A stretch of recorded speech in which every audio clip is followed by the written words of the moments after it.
The fault is not in the stars or in the heavens or in the horoscope. It's in our ability to get rid of the lenses and the filters so we can see it clearly, not just see it according to our agenda. But it's amazing how we can convince ourselves we're seeing it clearly, even when we're not. But we have to grow and gain it, and then there's a process by which our heart keeps unfolding, the rose keeps opening, we keep expanding, because as we do that, we have to struggle to live up to that. And many people fall away from that struggle or don't want to bother with it or whatever, and it fluctuates. So what's healthy living? When you got yourself centered in your heart, it will guide you properly. If you're not centered in your heart, your thoughts won't be right, your choices won't be right, your actions will hurt others, they'll build up. And these things will accumulate and cause outer crises in your life. So really, eventually, the whole chart should be able to be seen as a yoga. Each planet is a different type of yoga, and you're trying to apply it to stay in touch with God, even though you have your specific take on things. So in a way, your whole chart is how you're anchored into life. It's not measuring your soul, which can't be measured. But the sun is the most direct gateway into your soul from the chart. That's a doorway. How many people will go into that? You know, so, okay, let's just leave it there and we'll try and work with it. But you never can talk about any planet, well, not especially the sun, but in terms of its importance, it's important to be making your sun, refining it, evolving it, growing it, loving it. And there's all the 12 signs and all the different categories that come in and affect the attitude with which you're going to do this.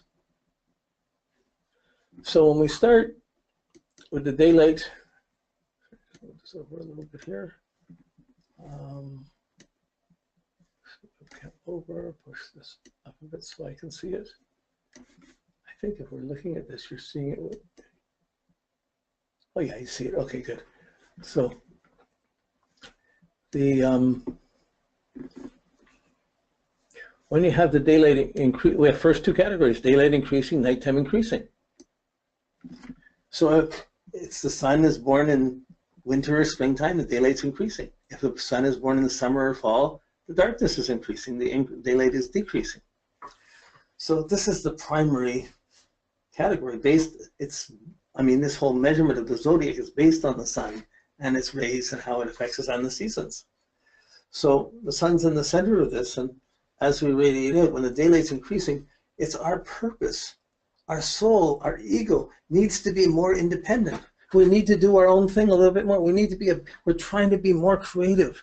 And the more creative we are, the less sensitive we are to others. We're trying to squeeze something special out of our lives for me, that I did it. But when you're being creative like that, you don't have the same sensitivity to what other people are doing because you're busy doing it. So you have the daylight increasing side is the creative side, the independent side. The nighttime increasing side is the receptive side, the side that listens, that includes people. It's not being creative, it's being helpful to everyone who's trying to be creative. So these are the two sides of the soul. The daylight increasing, I got to be more free, I got to be more independent, and these souls will learn by pushing their limit a little bit more, by going a little bit further, by having to take that risk for themselves. They're not going to learn so much by being told what to do or by following other people. They're going to have to try and do it themselves.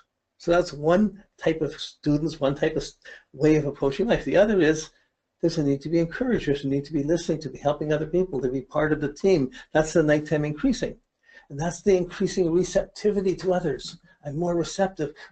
Well, so-and-so, someone's here, but who's not here at the party? Or who's missing? Or what needs to be done? Or how do you help someone who's got a problem? This sensitivity is there, it's burning in the heart when the daylight is getting shorter as we get through the summer and fall. It's still alive. Every sign can help people, like radiate people, but they do it with different attitudes. Some are doing it because you really need it and they don't really count. They're not counting themselves, they're really being of service. Some people do it needs to be done. I'm the one to do this, I'll solve this. They do the right thing from their own independence. But they're not doing it because of what the other person, they're not doing it so much incentive to the soul to the other people. They're doing it so they can get more glory for helping the other person. I've done that too. So both can do the same thing. It looks like the same thing, but there's a different attitude in the person. And when you're trying to get the soul expressed to a person, the confidence out in a child, you want to be, if their sun is in the daylight increasing half, you want to be working to letting them try themselves a little bit, try and do things themselves a little bit more, to push it a little bit. And if someone's got the nighttime increasing, you want to try and work with them a little bit. So you might say if a kid's trying to stand up and walk for the first time, one kid you can just hold your hands out and it's about a foot away, but they're going to reach towards it and try and get to your hands themselves.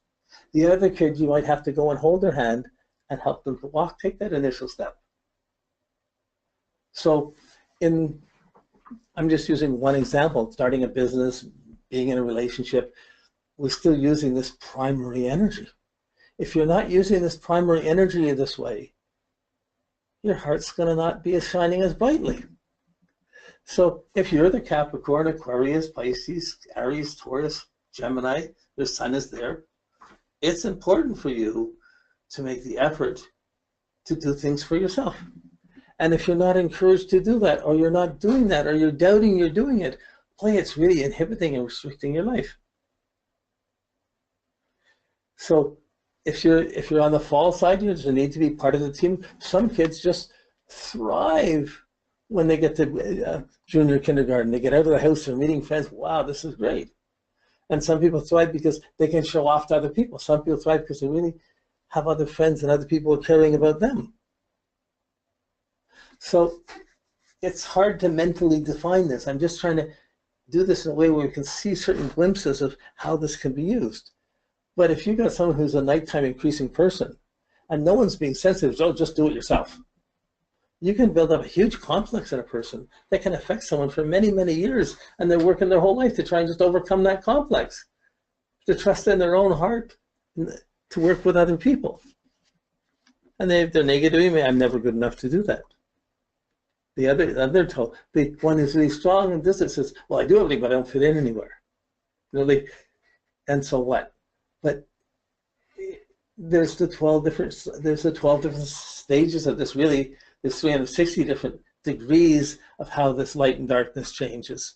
So each degree is a different factor, but we see them generally in themes. There's each season, and we have the 3 signs in each season, the cardinal, fixed, mutable, and we see each category being the main themes for the soul and life. And also the clues of how to reach beyond. So sometimes, whatever your special focus is by the sun, your spiritual work may be to calm that down and just get to a sense of oneness. But usually you can't calm it down until you lived it enough. So it's easier to be more spiritual when you're older than when you're younger. Less life, it becomes more aware and you can't do as much, so those things come in more. But it doesn't mean everyone's not spiritual at any level. So the light's shining regardless of what the dark sides of the planets are doing. There may be people blocking out the light or trying to live dark lives, but they're not limiting or diminishing the soul at all, just blocking their own or affecting their own. So this is the first category, daylight increasing or darkness increasing. You don't want an exact mental fix on it. You want to see, oh, there's the puzzle. When you're seeing someone who's there at some age, at some level of consciousness, doing something, you begin to say, oh, they're working it like that. Oh, look at that, they're seeing it like that. If you're not interfering with just seeing what you want to see. Okay, get this over here again a little bit. So this is, the way I'm talking today, it's a little bit more like the old ways of astrology. They were taught mystical sides within the astrology. Nowadays with psychology, everything's measured and physical and behavioral, and these deeper implications it's harder to find the mystical and spiritual writers or teachers.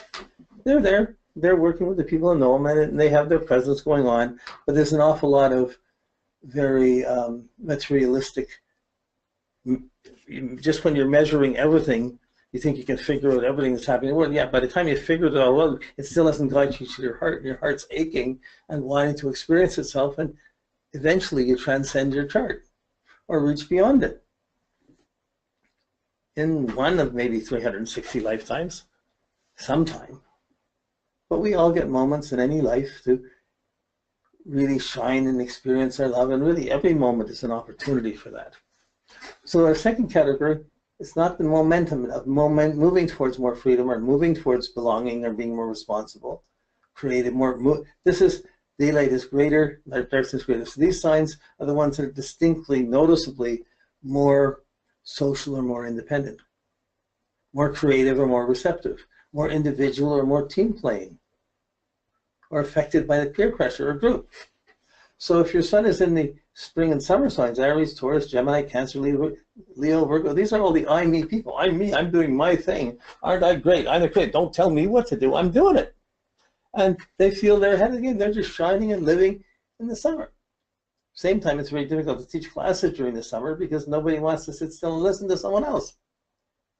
So these are the daylight is greater. I've got to be my own person, Aries. You ever try to tell them to do something? They're doing their own thing. They can't. If you have a parent telling a kid, Aries, what to do all the time, they're really restricting them probably. But if you don't watch them and restrict them, they can kill themselves, jump off a ladder, or walk out a window. So it's a puzzle always round. But you're having your bias, which gives you confidence. So if your confidence is in Aries, you're going to push, you're going to be assertively using and impulsively going for things, and you'll think it's funny, you'll think it's creative, your son you'll get confidence out of it. Your parents may get neurosis out of it, but you'll get confidence out of it. And depending how that comes in with it. So then in Taurus too, I know what I want, I know what I'm doing, I'm not wearing that, I'm not doing, we have the confidence is really about what I'm doing. I'm thinking this, Gemini, I'm thinking this, I'm thinking that. It has that quality, and the sun empowers it. The ego, it shines and it gives the ego light, and it's pushing that ego's light onto thinking this way and wanting things this way. So the ego picks up affects the mental attitude, which is somewhat seduced by the emotions of what we want or don't want, and we build up our normal worldly ego. At the same time, that's just a shadow of what we can be if we can let go of the difficult sides of Mercury, Venus, Moon, and the Sun. We let go of those, and we evolve the higher powers. It shows you the gate and the tools by which you can really get right to love and right to God or right to the soul.